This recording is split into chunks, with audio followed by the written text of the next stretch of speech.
because a lot of times I will, like when someone shares a story, because I'm always listening to the stories that, we're sharing, because we're just creating our life, our right now moments we're creating with our, by the time it's coming out in words, like obviously it's been manifesting in our mind as thoughts, and those thoughts are just, so well before it comes out, like we're already creating, like before, but the words are just showing us evidence as far as, oh, this is how I'm vibrating, thinking, speaking.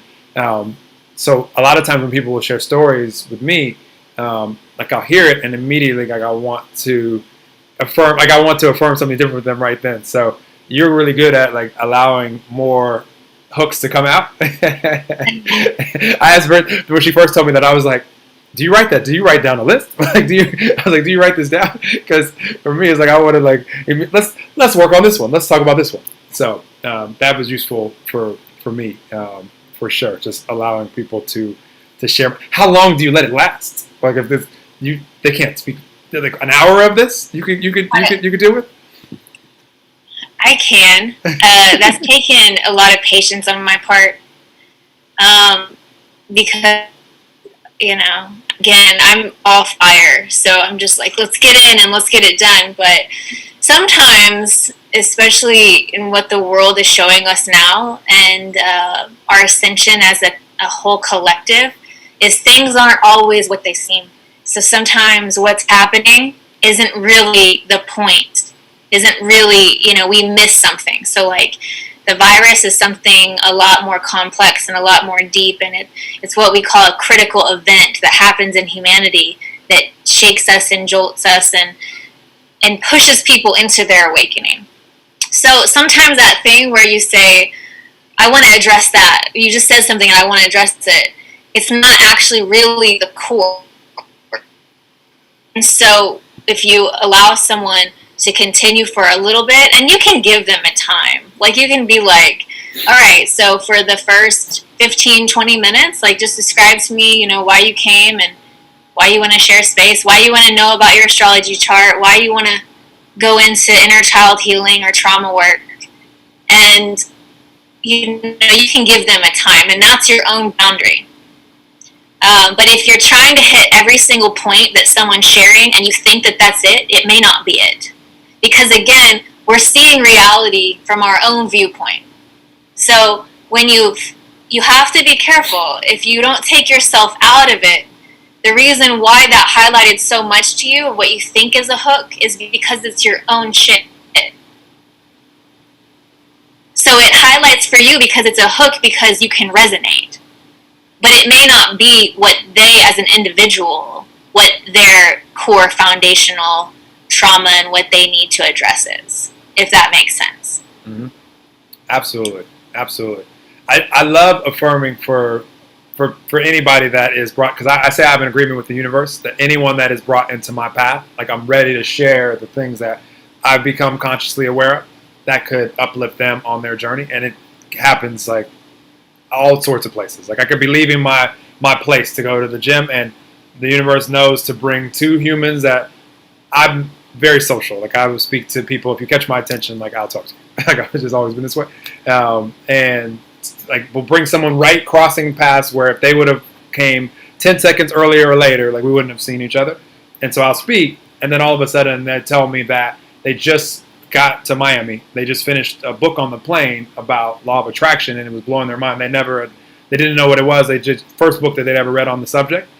And I'm like, okay, universe, super obvious. Like I always like to say the universe is so obvious. Like, okay, obviously put them here, have me speak, because you know that I will, and then now I can walk with them for a couple of blocks, maybe 7 or 8 blocks, answering so many questions that they had and like sharing things with them. Like that just became like a way more powerful book for them as a result. So I always love to affirm just to people like the things that I become aware of, but at the same time, it was meant for you to share then and now, just so that I can be able, because I immediately want to just remind people of who you truly are. Like throw that story away. Like this is who you truly are.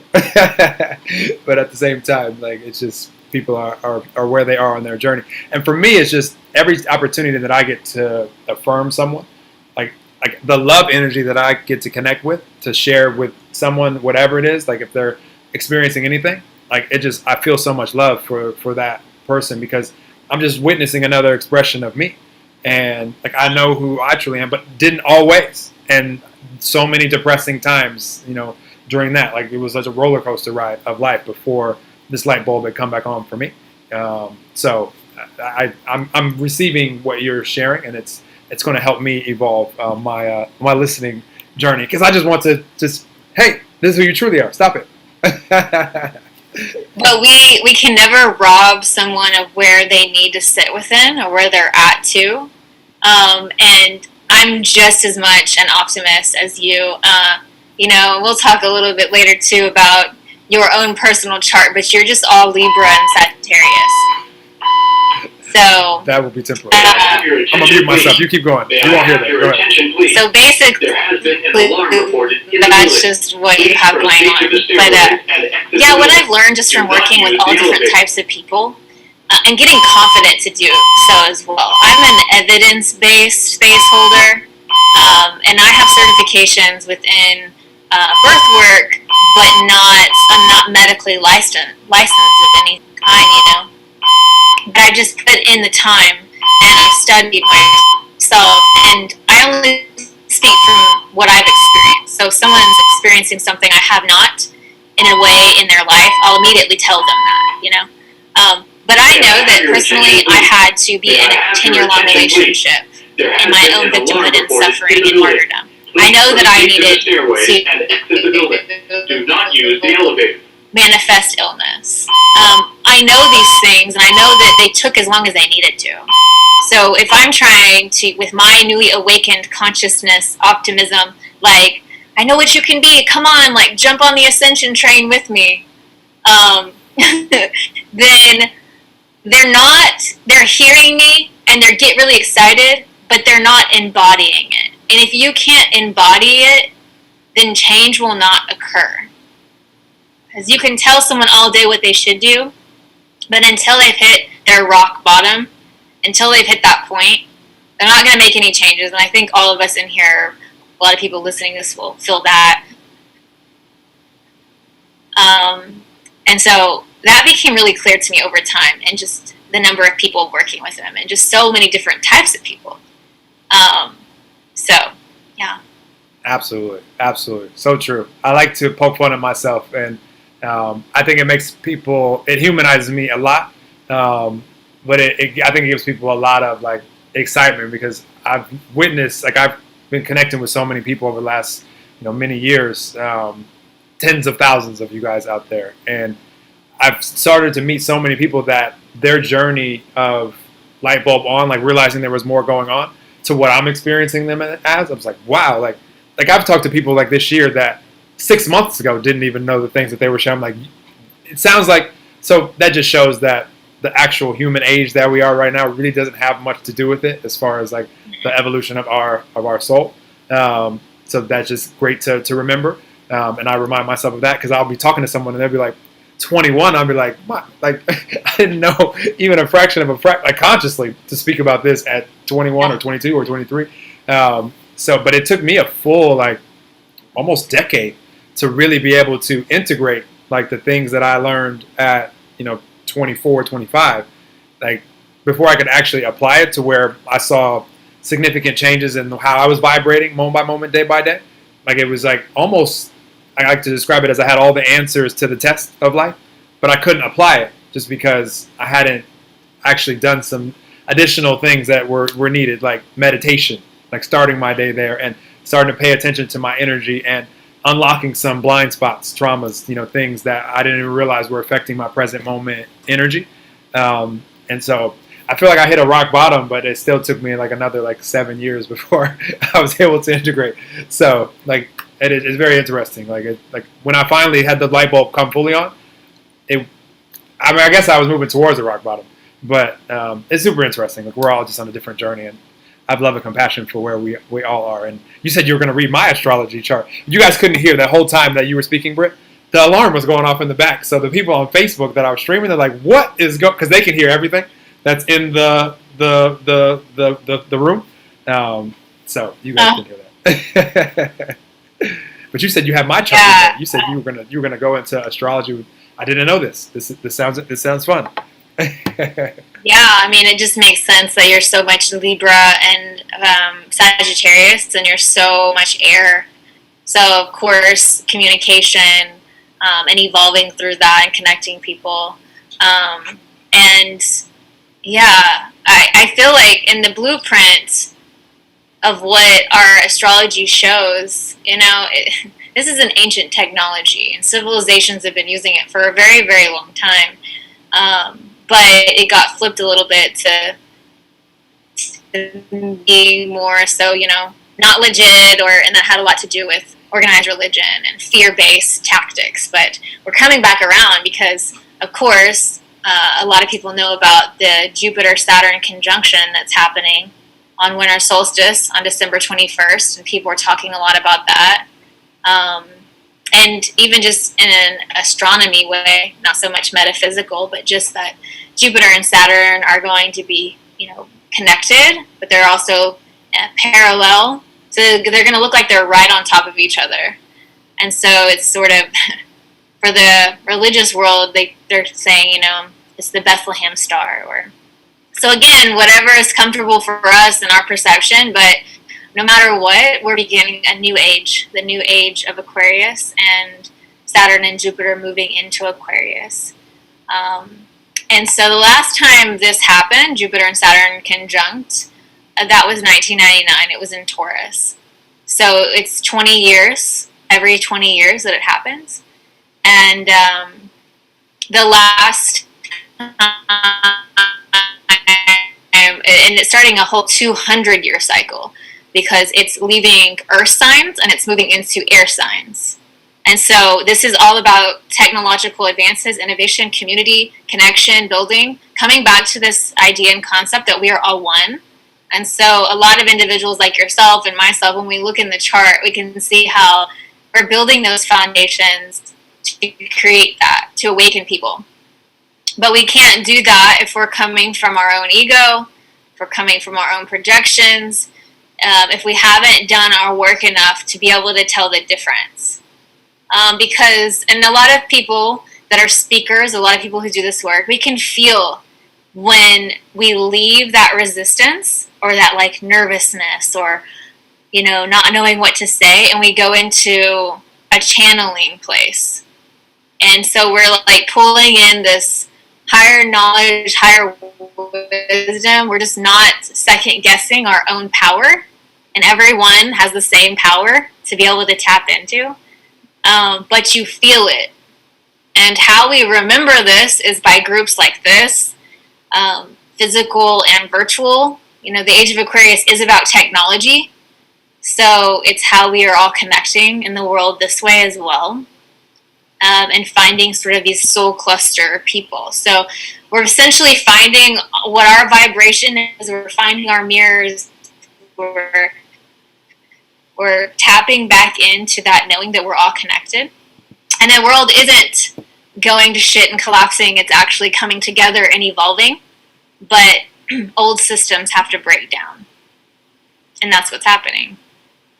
I love it. I'm going to help everybody with because we talk a lot. In fact, I almost said this earlier.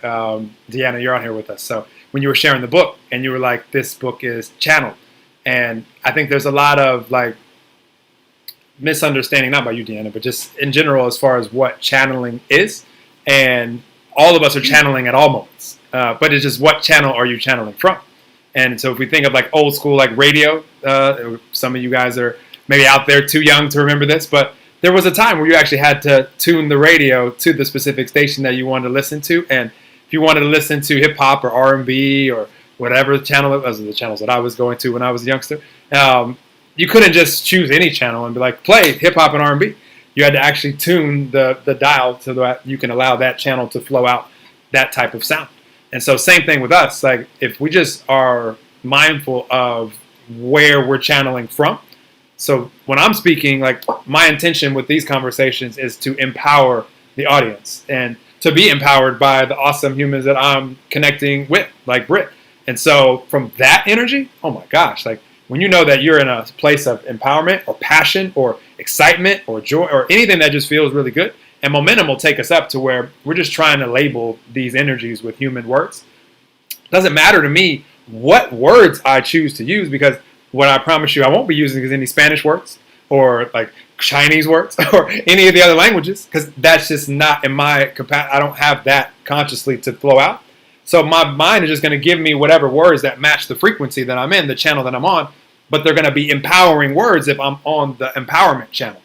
Like if we were having a blaming conversation, like we wouldn't call this an enlightened conversation, it'd be blaming or complaining conversations, and I'd be on the blame or complain channel, and guess what words are going to come out? Like none of us are ever going to flow out empowering words from a depressed or rageful, angry place. Nothing wrong with that place, but just don't expect to be speaking. So for all of you guys that are speakers out there, just get your energy where you like it to be. Connect with who you truly are. Connect with the divine or source or spirit or God, universe, love, all that is, whatever it is. Just get in, meditate, get out in nature, do whatever you need to do. Watch some funny YouTube videos, get excited. But then there's a very difference when you start to say, oh my gosh, am I going to say the right thing? Oh, that's the worry channel you just went to. That's the anxiety channel. So now the thoughts are going to come from that, and the words are going to come from that.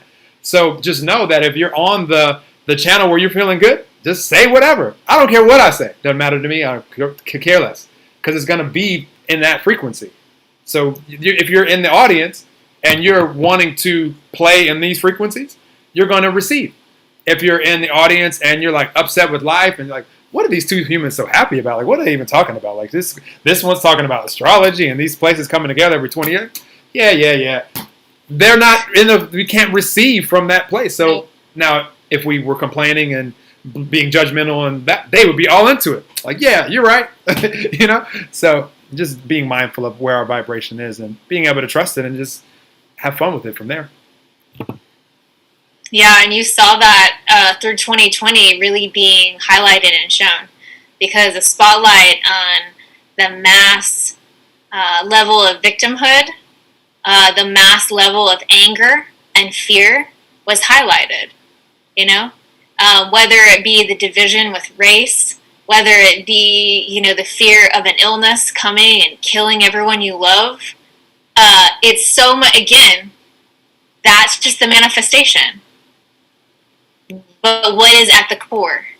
What is at the core? Because we aren't born that way. We aren't born fearful. We all bring in some stuff.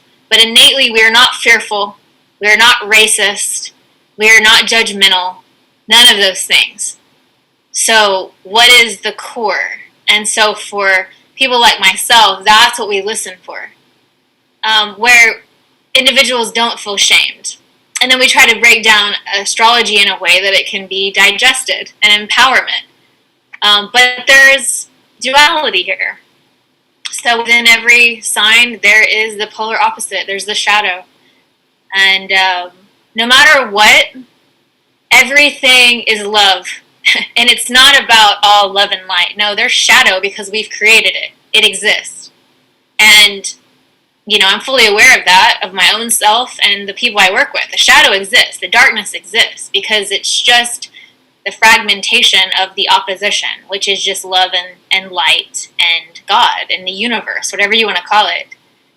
But at the end of the day, some of the smaller things are easier to digest, right? So like that relationship that ended in the way that you might not have wanted to, but then later you realize, oh, that was a gift that they gave me. They taught me all these lessons, and then once that ended, I learned my own self-worth, and then I matched with the partner that I really, truly desire because they showed me what I didn't want. So that was the contrast. And it takes a while to get to that place, but so therefore, there is no longer the villain. There's just the contrast. What we saw as darkness and what we saw as the opposite was just to show us who we truly are. And so that's that place of non-duality. But first we have to acknowledge that there is the duality, that there is the biases, that there is the separation. We can't ignore it. But at the same time, we can't use the same masculine, patriarchal energy to create a new space, a new world, and new energy. We can't use that same thing. And I think we talked about before, but you have to, even being aware when riots happen, when people are, using their voice, which is a beautiful thing. But what's your intention? Because if you're out there protesting as a woman, if I'm out there protesting and I'm not really embodied in my intention, then I'm just screaming at the politics or the police because of my father issues, or feeling unheard, or feeling abandoned, or feeling controlled. So once we all understand collectively our intention, and then go use our voice, and then say, enough, we will no longer be controlled, divided, separated, then that's not using the same energy and the same cycle as before. So in astrology is the study of cycles. So you see where, when I say this is every 20 years, this is every 200 years, you can go back in time and you can look at what was going on. So if we have a Pluto return for the United States, right, that's transformation. That's happening right now. So what happened in the last Pluto return was a time when it was still collapsing, or not in America, but there was a Spanish flu going on around the same time astrologically. So we see the plague, and there's associations with things in astrology. Neptune in Pisces represents plagues. So, you can say it's a coincidence, but it's just right in front of you. But how you interpret it, it's like, how do you interpret death? How do you interpret loss? Because I use birth a lot as an example, because you can see it as a new beginning, and you can also see it as chaos and pain. So it's just your perception towards it. But the denial of the reality doesn't help just as equally. Absolutely. Two things that you just inspired there for me, Britt, that is just so important, because I see this as one of the biggest human challenges, but also something that we came here for, so that we could evolve, because of the life experiences, and the painful ones, like the challenging ones, the shadows that we create, that we can only create while being here as a human. But we also get to smell, taste, touch, and all the things that we get to experience here, in these physical avatars that we're embodying. But as creators, which all of us are, without the painful experiences, we wouldn't have any desires. Because if everything was rainbows, unicorns, and like fairies dancing around, like as soon as you thought of something, like immediately existed, there'd be nothing to create. Like it would be done. Everything would be done. So as the world is evolving and all of us are evolving in it, like there has to be those things in order for us to have the desires. And then here's where we need to, because what Britt illustrated was beautiful as far as how are you using your voice, what's your intention. What most human beings don't realize is all of our creative powers, all of our creation powers, our manifesting powers lie in being able to embody those desires, the energy of that, and flowing that energy into what it is that right now isn't physically manifested, but what it is that we would like to see physically manifested. And so if we're yelling and pointing and arguing and being angry at something that is, we're not putting energy in towards what we want to see. We're putting more energy against what we don't want. But we're just putting more energy into that. So it's like Martin Luther King said, you can't drive out hate with more hate. Only love can do that. Like that's why, because the love energy is the creation energy. And so if for all of us that are being the example of that, like that's why when stuff happens like riots and all that, like you can always find a video on my page somewhere where I'm speaking about where our power lies as far as the creative powers.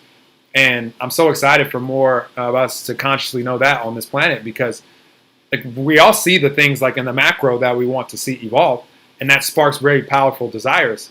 But right now there's not as many of those people that know that they can actually do something about it. So you fall into that victimhood, and there's none of that. I mean, I love everything that you said also earlier when you talked about you're a victim if you can't do anything about it, like when you're young and all this stuff, but the victimhood, the ongoing perpetuation of that's what I see a lot of in humanity right now. When we're constantly pointing at things that we see, I see it too, but I don't stay there very long at all. I'm like, ooh, I really want to create this even more now. Like I'm even more excited about the things that we're creating because look at what's going on. So.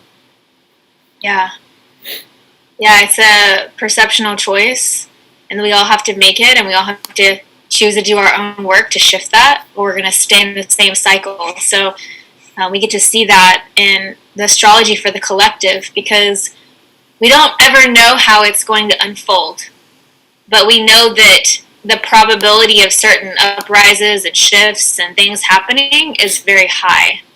Because, again, I also want to make clear, our perception towards the sky and the cosmos and astrology is also going to come from our own visual of our own reality. And so it's going to mirror back to us. So it's kind of like that with astrology, and we can even go down further in the rabbit hole about time and its non-existence, really, but it's like the chicken or the egg. It's what is first? Is it the astrology and what it's doing, or is it us and our consciousness and our entanglement with it? So we don't really know the answer to that. But when we're talking and going back to channeling too, we're talking about embodying our true intention and what we feel is coming from a higher wisdom. I feel like wisdom and knowledge are very different, and wisdom doesn't have to be proved. It comes from within to out. And, we just tap into that and we move into that flow. And I see it as connecting with our future selves. So what is my future self channeling into me? What is my future self giving me and leading me on the breadcrumb trail? Whether you're going through life and, like you said, meeting people that synchronize with you and talk to you in that way, or if you see numbers, or if you see animals show up in your reality. We are powerful, powerful creators. And we're creating this entire life because we're in a video game. And we are the creators, we are the coders, and we also can figure out our own cheat codes. And how you figure out your own cheat codes is by ending the bullshit thoughts that you have of how life handed you a bad hand, or this person did this to you and that person did that to you. It doesn't mean that that didn't happen to you. But how are you going to propel yourself into your futuristic video game? And together in this age that we're entering into, and I feel like we chose this incarnation to come in to have a front row seat as a human, to see what's about to go down. Because it's about to get even more wild and sci-fi, in my opinion, and pretty amazing. And we have to know that we can trust ourselves, that we are guided, that we are the powerful creators and the programmers. And the day and age of letting other entities, individuals, organizations be the programmers is over. And it's collapsing. The governmental systems that are attached to the pharmaceutical system, that's attached to the schooling system and the prison system, it's outdated. It's not with human beings in mind. It's not built on empathy and connection and unity. And it has no choice but to collapse. And as a mother to a 12-year-old and seeing what's happening in the schooling system and education and what we have been fed through our entire existence of what we should be learning, it's outdated and it's not going to carry forward. Only reason that any of that hasn't collapsed yet is what we just described a moment before, because the fact that we've been seeing it for so long, all those different areas that Britt mentioned, like the desire just gets stronger and stronger and stronger. That's why it gets more painful and painful and painful the more that we disconnect with the desire and we're seeing all the stuff going on when you don't realize who you truly are and your power to create. But the moment that, again, I see it as a tipping point in humanity, where the moment that there are enough people that have the consciousness to know who they truly are, and all of these 8 billion of us on this planet. So there's a tipping point where you look to the left and you look to the right, like everybody's starting to wake up.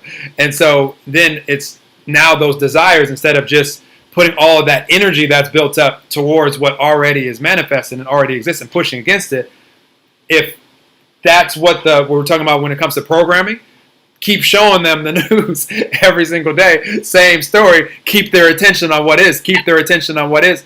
Believe me, like, they know how to manifest. That's the example.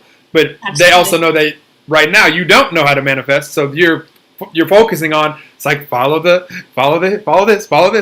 and you're following it.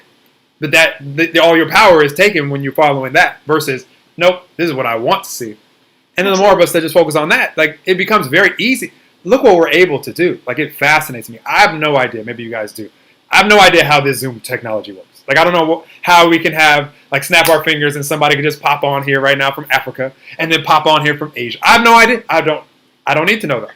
I know that we know how to use it. And as long as we're able to connect so easily, I mean, my gosh, like, we create anything that we want on this planet. And just sounds like a really fun thing to do when we live on such a beautiful planet with so many beautiful people. Like, let's just create the world that we all want to see and what sounds most fun and fulfilling for us. And that's what we're doing. So I love that. That fires, anytime we start talking about more sci-fi and more adventure, like, you're speaking into my listening, because I'm constantly just trying to see what more can I visualize that would be really fun to create here.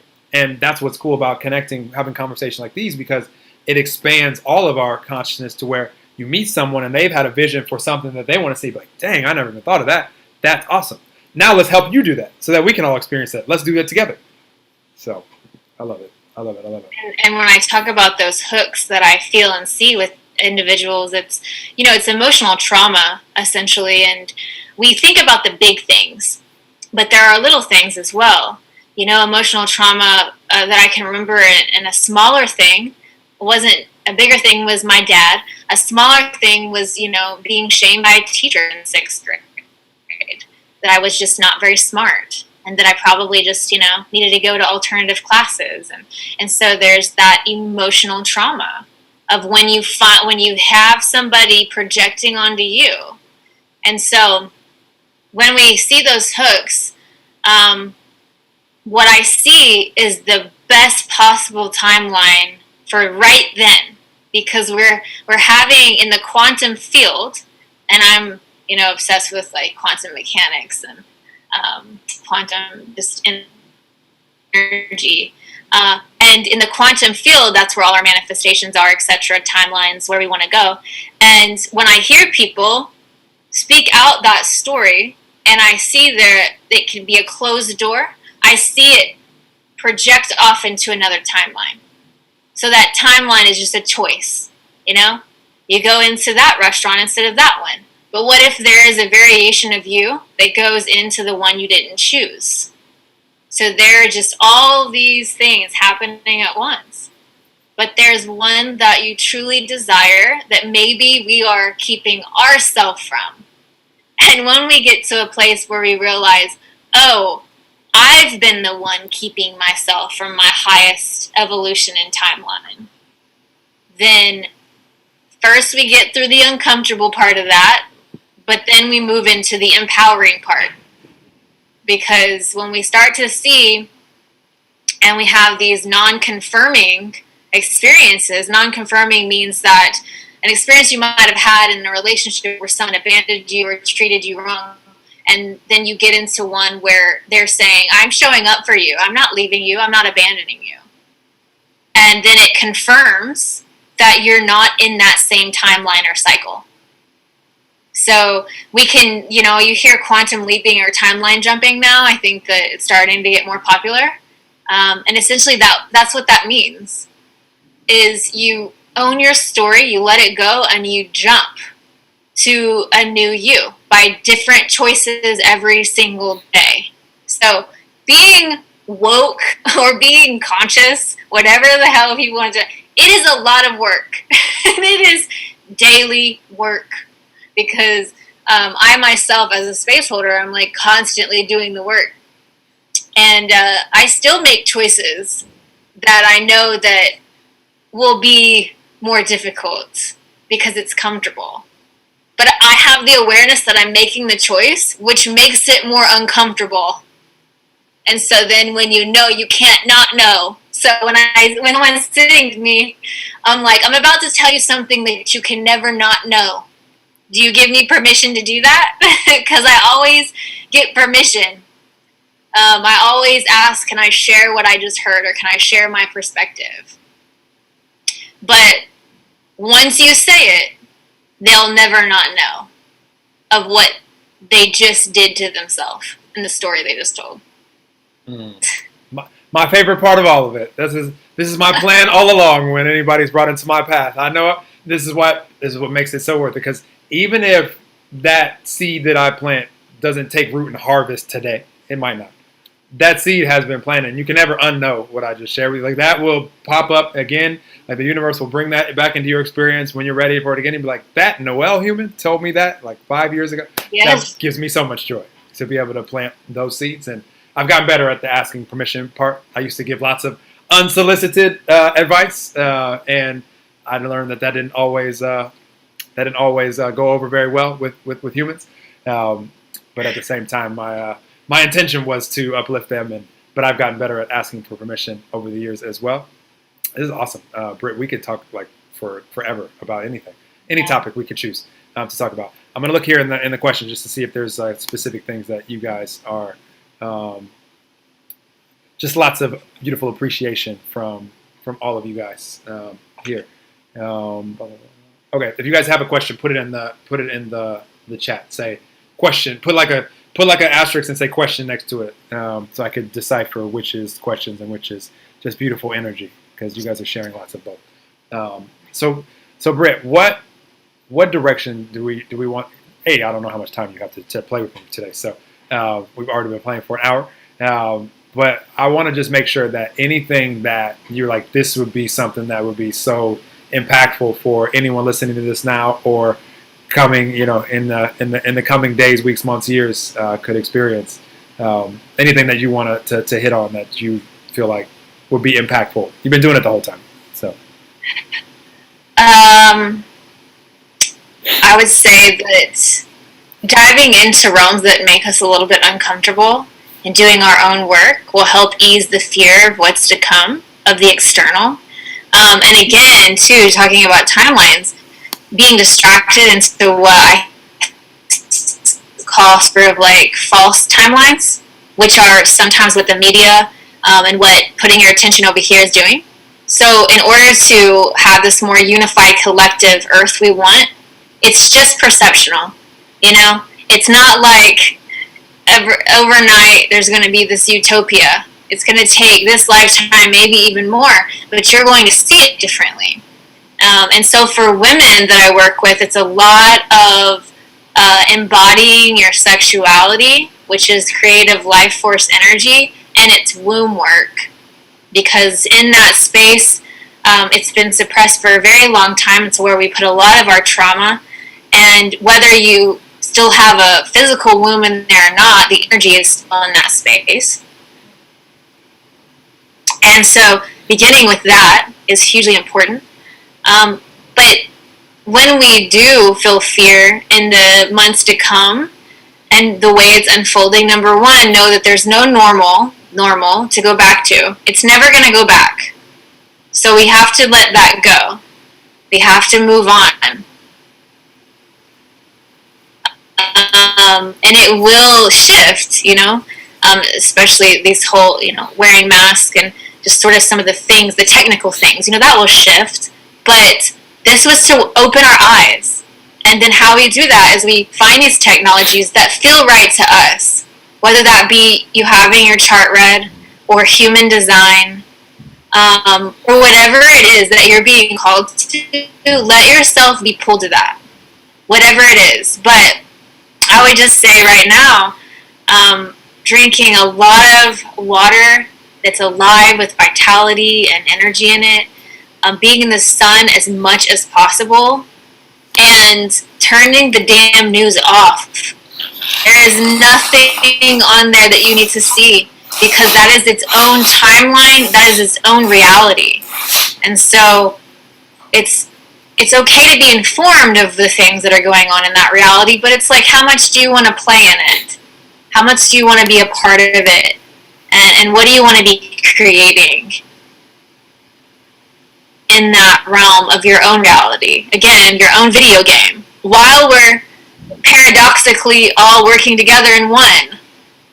but it's just really important to stay in your body now, meaning be grounded and don't disassociate. The more you can not pull yourself out for temporary pleasures or temporary being able to just stay grounded just for a small amount of time, this is going to help us with those attachments that we have to that, because it's shifting, and it's shifting fast and slow. It's going to take a long time, but it's also just rapid. And we see that in astrology. It's right in front of us. So Britt, I'm so inspired to share something with you guys, because I feel like I'm gonna be here on this earth for a few more years, and by a few, like, there's things that I wouldn't have the visions, the desires, and the consciousness that I have in this body, and the energy and the excitement to create the utopia that I know that we can live in. If I were just gonna like be gone tomorrow, what a waste of an incarnation with this awareness. So I'm gonna be here for a while, because I see us being able to create this utopia where people have food, water, shelter, animals are good, environment is good. Like, we're just abundant and thriving. And to me, it doesn't seem that difficult. And this is why that's why the vision is in my mind. And I'm attracting those like all of you guys that also see a vision for areas of this humanity that we want to see evolve as well. And all that it takes to go from where we are right now to where we want to be, to where like we can dramatically make all these changes, is we just need enough people that are conscious, know who they truly are, and abundant at the same time. Like, there's disconnect when it comes to those things at the same time on this planet right now. I meet lots of people that know who they truly are, the light bulb is on, but they're still spending the majority of their time doing things to earn abundance, time-wise, financial-wise. When I say abundance, I mean an overflow of everything that matters. So they're spending lots of time doing that, when really what they want to see is sustainable food. Or what they want to see is the environment change. Or they want to see is this and this and this. So I see that. And then there's the flip side where someone has put all their attention and energy into creating abundance for themselves, whether it be financial abundance or what have you, but they haven't had the light bulb come on. They don't know who they truly are, and they're miserable. And so they not only don't know that they can make the impact that they could make, they don't even want to, because they're still trying to decide if they're going to be here tomorrow, because they might jump out the window today. You know what I'm saying? So it's just like, that's the disconnect. So we need both at the same time. And again, there's a tipping point where when there's enough of both on the planet at the same time, people that are conscious and have this overflow. And why do we need an overflow? Well, because we've set up humanity for now where we need money to buy things like house, food, water, all this stuff. And so we need us to have that, but we also need you to know who you truly are. So that is the version of humanity that we're creating. But in order to create this for everybody on the individual level, because you can't just decide that you want to create this. If you're not mindful of your moment by moment, because all that we can control, any of us, like how Britt mentioned a little while ago, that time is an illusion. Like, there's just one moment of life, and it's the now moment. Like, there's all the stuff that we think about in the future. Like, if and when we get there, it'll be now. If we think about the past, we're still choosing to do it now. So there's just one moment. It's always now. And so realizing that, it's like, okay, what version of me am I going to bring to this now version, this now moment? Am I going to bring and there's nothing right or wrong with either version, but it's a choice. Am I going to bring the depressed, angry, rageful, blaming victim version to this now moment? Choice. Or am I going to bring the at peace, not needing to know how it's going to happen, when it's going to happen, who's going to be involved, all these things that are going to be synchronistic as they unfold anyway. I'm not going to be able to predict any of that stuff. So if we choose to bring the anxious version because we want to know the future, which is still going to be now, then we're doing it now. We're choosing to be anxious now.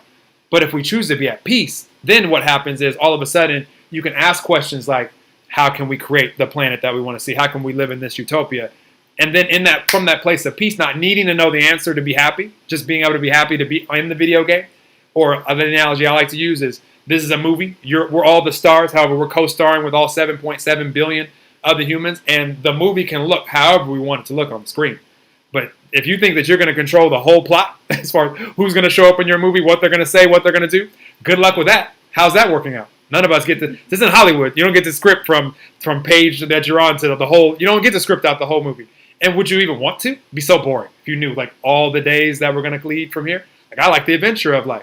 And so if you can release all the plot, but just know this is what you want to see on the screen, and then bring that version of you. That how will you be when you manifest this utopia? You'll be happy. You'll be loving to each other. You be that now. There's nothing stopping you from being any of these things now. And then all of a sudden you get the idea where it's like, oh, this is how. This is a way to do it. So I do what I can do with what I have from where I am, and I'm excited about it. I'm passionate about it. I'm connected with the energy of the divine. I'm co-creating with the divine. We are the divine.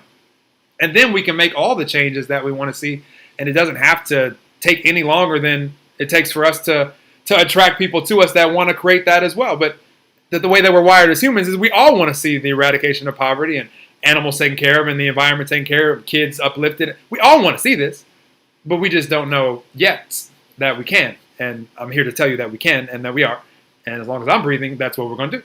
So, because it sounds way more fun to live in a world like that than for the majority of us focusing at what's already been manifested. That's old news to me. Who cares? Like, it's here. Like, let's create something different. So, thank you for inspiring all that, Britt. That was fun to share. Yeah, it's day. And the body doesn't know that you haven't actually physically manifested that desire.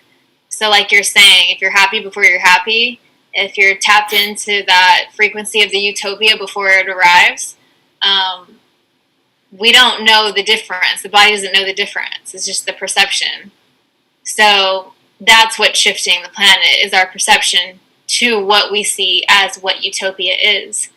And, that's where the contrast in the biblical sense, and like speaking on Yeshua or Jesus, and what I feel like that ascended master individual was sharing and putting into the world, was that the world changes as we do. The kingdom is from in to out, but only humans in our ego think that it's the external.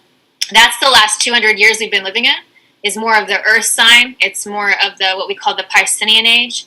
So it was authoritarian. It was societies built on money and ownership of land and resources and greed. So temporary pleasures. And we all know that we want those because we haven't done our inner work. So in the new age, it's going to be collaboration and collective and unified. And we need help from one another to do that, because we have to have the mirrors. I, for one, am someone who I need alone time. I think everyone is introvert and extrovert. But if I'm alone too long and I don't have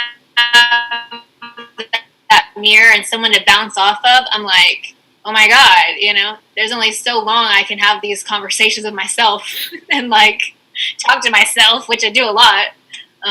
But we need each other. And that's what's also shown in the collective in 2020, is the divide and the separation and the pulling each other apart.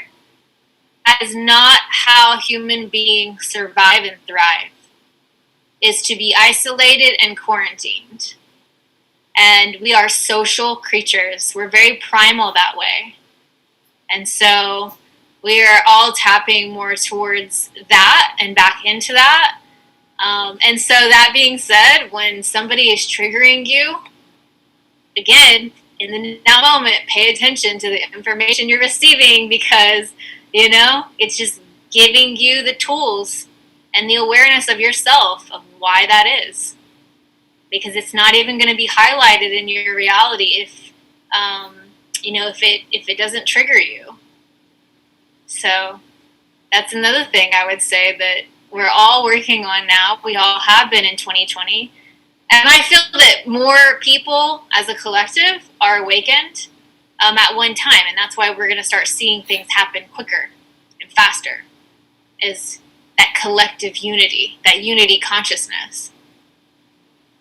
Absolutely. Absolutely. And we can just focus on vibrating it ourselves, and then we're magnets to those that are. That's the beauty thing. I mean, what we're doing right now, like all of us have been magnetically pulled into each other's lives in different ways because of the frequency that we were choosing to be in those moments of life. And that's why when we talked about like the being happy before, like I see the vision, like I see where we're going.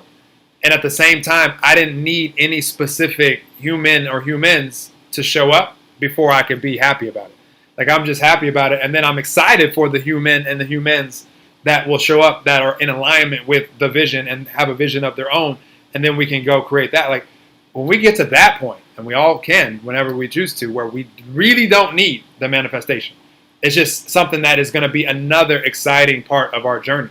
But the exciting part of the right now journey is that's why I affirm this. Like every start of the week, I'm always like, I'm going to be awesome humans this week. Like I didn't know that. So there's one of you guys. Well, Britt, you and I didn't know each other existed maybe even a week ago, or 2 weeks ago for sure. We didn't. Joe, you're on here. I didn't know that you existed before like 3 days ago. Like there's just and all the rest of you guys like within the last month or two.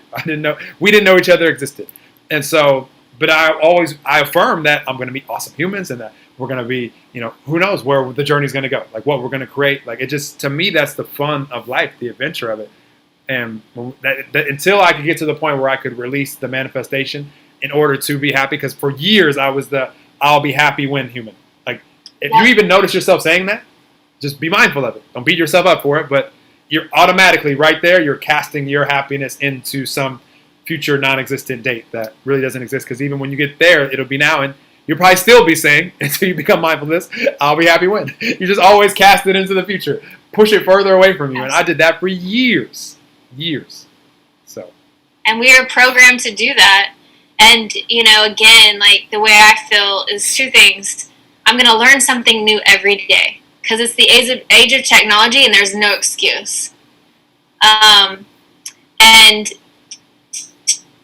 to be able to take in that knowledge and understand it and know that it's never ending is what transcendence is. And to be able to tap into my future self and knowing that I don't have to be a certain place or do this certain thing. But for me, I mean, it's a daily practice too. Because I'll sit there sometimes and get in my head and let my humanness really start to engulf me. And then I just know that I'm not grounded, and that I need to get more centered into myself. But I also think that the second thing is that there's always something to be excited about, whether it's what you're learning in that new information every day. But I see that too in having a 12-year-old son, is that the schooling system and how we're programmed isn't geared for that, because we're not doing what we want to be doing that lights us up. We're doing all these other things that mean nothing to us. And that system has to collapse because we're all biologically different. We're all intellectually different. Every single person's brain is different and wired differently. It has a foundation physiologically, but it's different. And so that's in my perception of what the schooling and our raising of our children, especially, is that they need to be doing every day what lights them up. As adults, we don't like that shit. We don't like to be doing things we don't like, and we're more able to do what you just said, which is being in the now and not, caring about the manifestation if we're doing what lights us up. But if we're not, that's going to be harder to embody. It's going to be a lot harder. So if we don't want to do that as adults, why are we forcing our children to do that? Because I guarantee some of these children coming in are older souls from lifetimes and lifetimes and lifetimes than some adults right now. And we need to be listening to what they're telling us. And I think that's going to be highlighted even more in 2021. And as a birth worker, and I feel that the souls coming in over the next decade are going to be very different. And in birth, we already see differences. There's more breach. There's more of the umbilical cord on the side of the placenta instead of directly in the middle. So it's all this get comfortable with the uncomfortable. And I feel like children are going to learn differently, eat differently, sleep differently, all the above, because they're teaching us a new way. And if we're so stuck in our comfortable, what we call normal, and we're stuck in our biases and prejudice and conditioning, there's no way you can see what's right in front of you. I tell people, too, and we're speaking on, you're not ready until you're ready. When I sit with people that aren't really invested in doing their work, I'm saying we could spend all the time together and you could come to me all the time and even become dependent on me, which I won't allow. But there could be a unicorn that shows up in front of you and you won't believe it. You won't believe that it's in front of you. And, that's what cognitive dissonance is. And that's what we saw in 2020 happen. The evidence is right in front of you of what's unfolding and what's happening, but we do not want to believe in that reality. So we will take it to our grave of what we feel is not really happening around us. And that's as the observer. And again, I feel like awakening 10 years ago and starting this work, I feel like I was in prep work for 2020. Like I felt like, oh, here it is. Only I felt like it was going to be too, because like there was going to be alien spaceships like already here. And I'd be like, it's okay, everyone, calm down. They are here. But it hasn't happened yet. But it's the evolution of consciousness. And it's psychological. It's all psychological warfare. And so you just inspired me a ton right now, Britt, to share something that I thought I was going to share something different right before you shared that, but I'm going to share differently now than I ever have, because a lot of times I'll share, and this is all the perspective that I have, because I'll share like on my journey what was needed in order for me to evolve into how I speak, and what I'm doing now. And I mean, for me, like until I got in my morning routine meditation, to where I could put my energy in connection with the divine first thing. And once I got in the habit of that, I actually started waking up like connected, where I would be, even if I got woken up by something outside, maybe there's construction or something, where that used to, I'd be up in a bad mood. I've gotten the habit now of waking up grateful, like I with a smile on my, and that for years it wasn't that way. But it really was starting to integrate like meditating, and it started with guided meditation for me, and it took so many years to be open and willing to actually integrate this. But what I really want to inspire to share that you just shared is just the actual, like the genuine openness, because this does this work. Like, I mean, even though it might be like challenging, if you're open to it, you don't have to go like seek out like, how am I going to do it? Like, what do I need to learn? Like, what are all the things I need to know?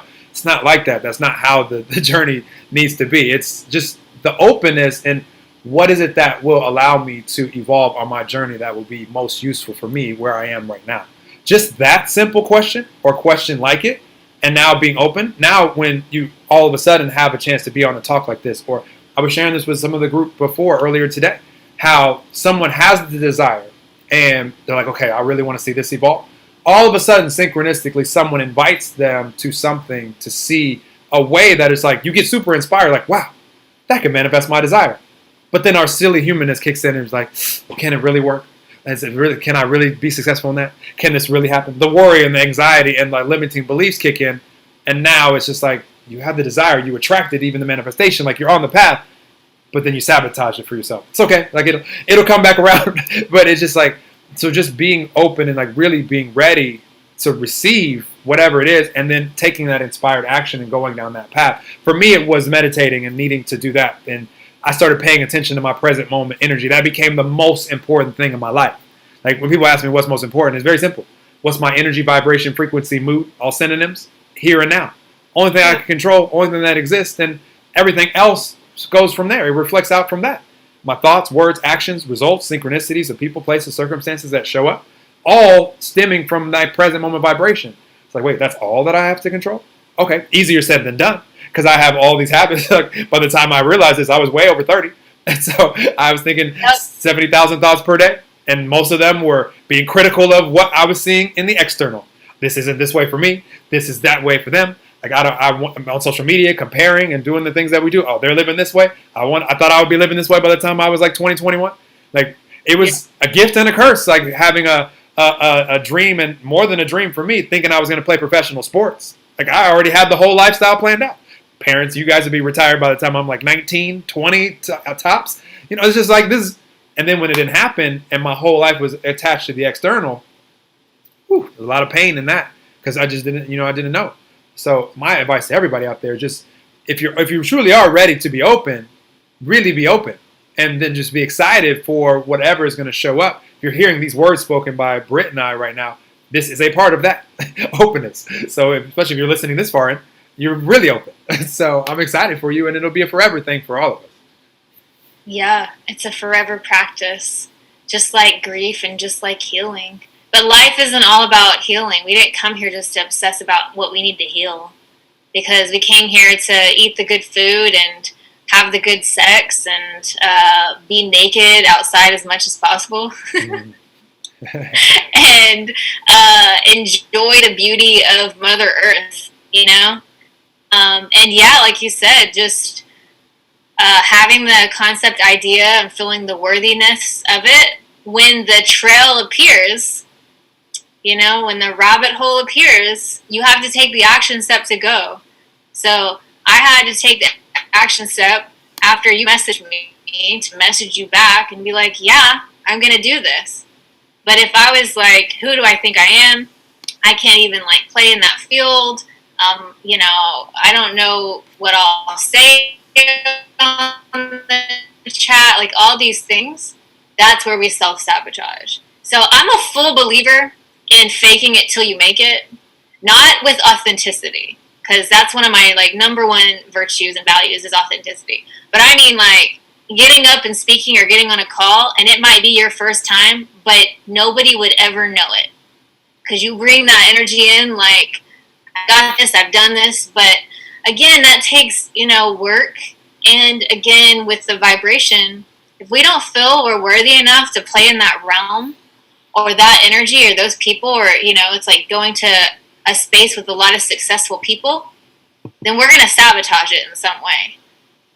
Back in 2010 or 11, I'm a photographer as well, and I was a part of an event that an image was selected in part of a short film, and I went to New York, and I was sitting in the row in the seat in front of Jamie Foxx, and I was around all these people, and I was like, how in the hell did I get here? And I remember just feeling like super excited, but also when I left there, I thought, well, what's next? How do I keep this up? How do I get back into that world? But it really wasn't about that world. It wasn't about the illusion of celebrity. It wasn't about who I think they are.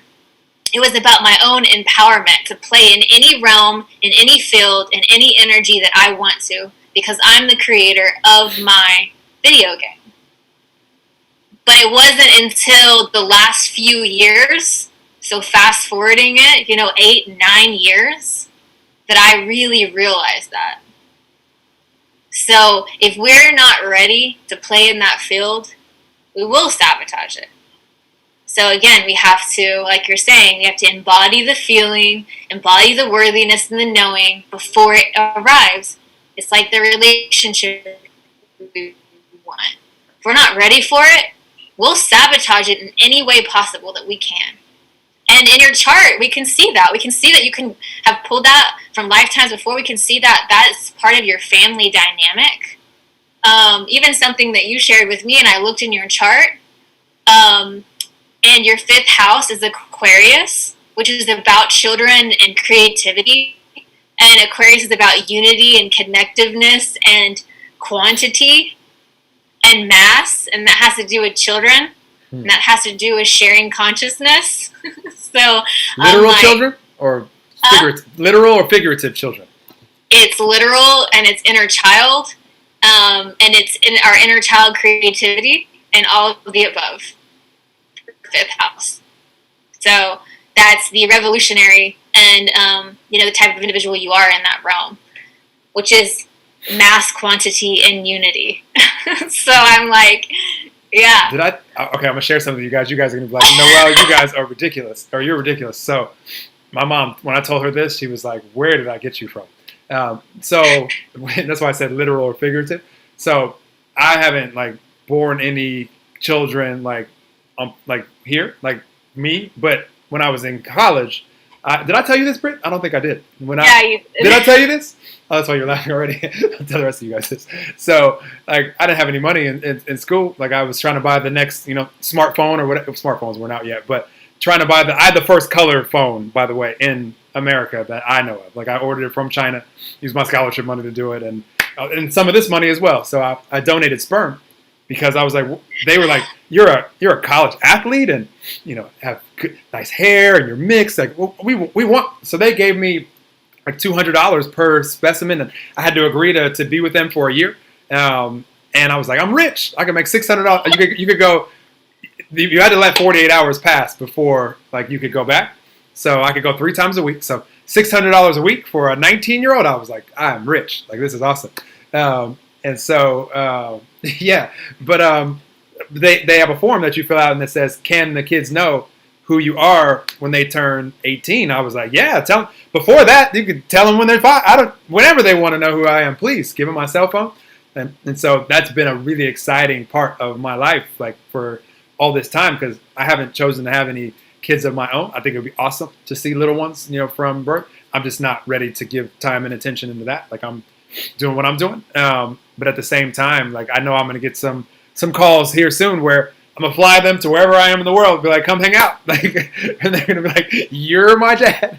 Like, I'm so excited about this part of life. So I didn't remember I told Britt that, but I guess I tell everybody now. So that's confirmed in my chart. I was like, okay, where does this fit in? And I was like, okay, that might fit into the 5th house, Aquarius. Emily's judging me. I see you up there, Emily. Stop it.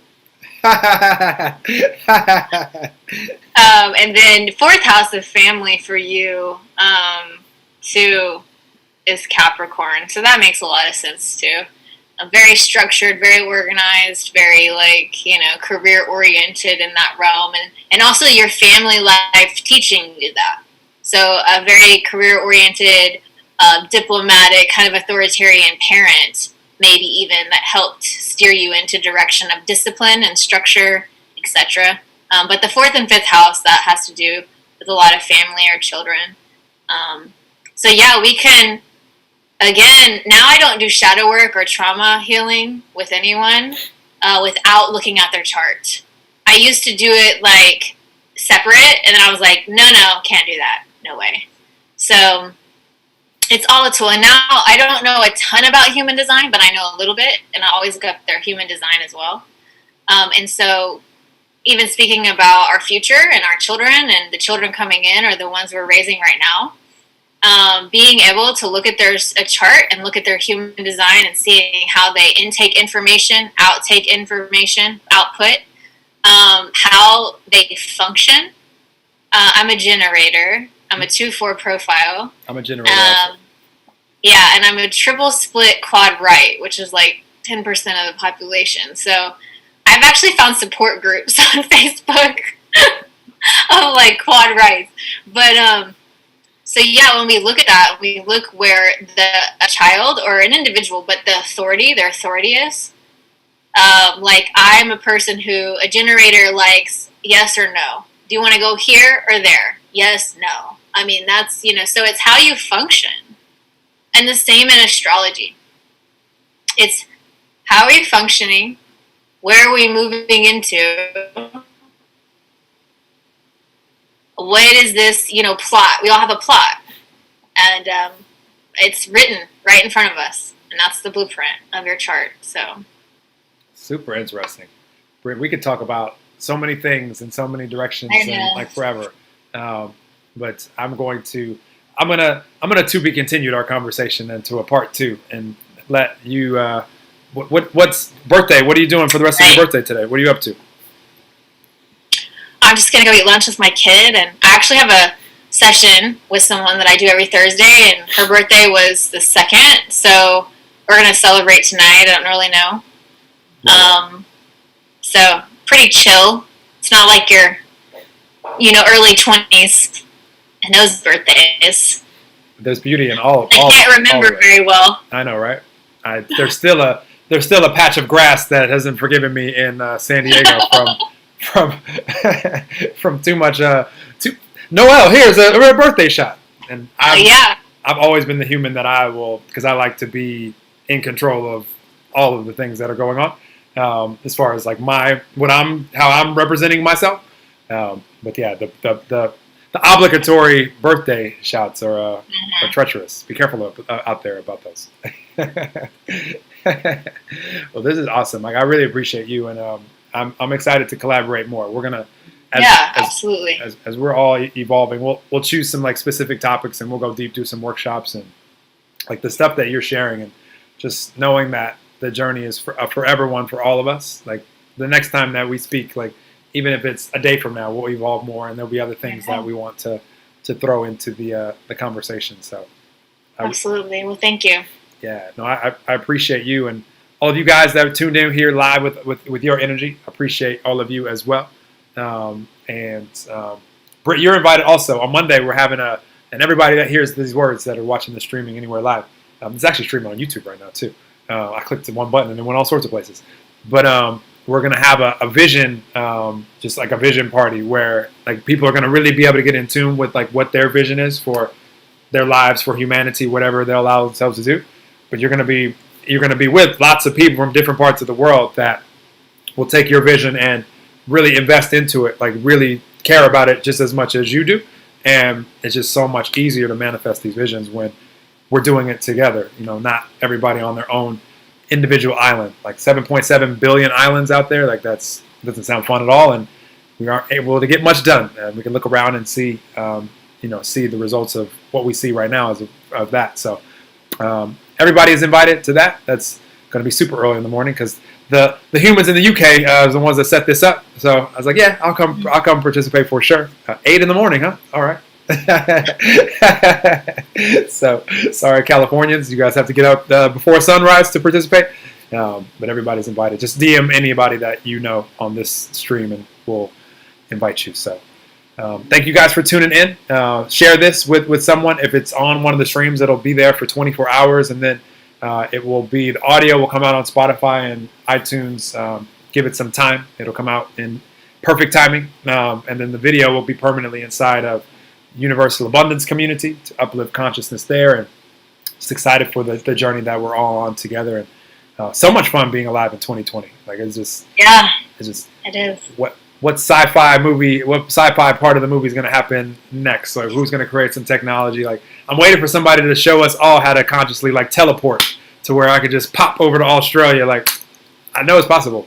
I just haven't quite got that consciously yet myself. So someone out there, step into your true power. Show us the way so that we can follow you down that rabbit hole.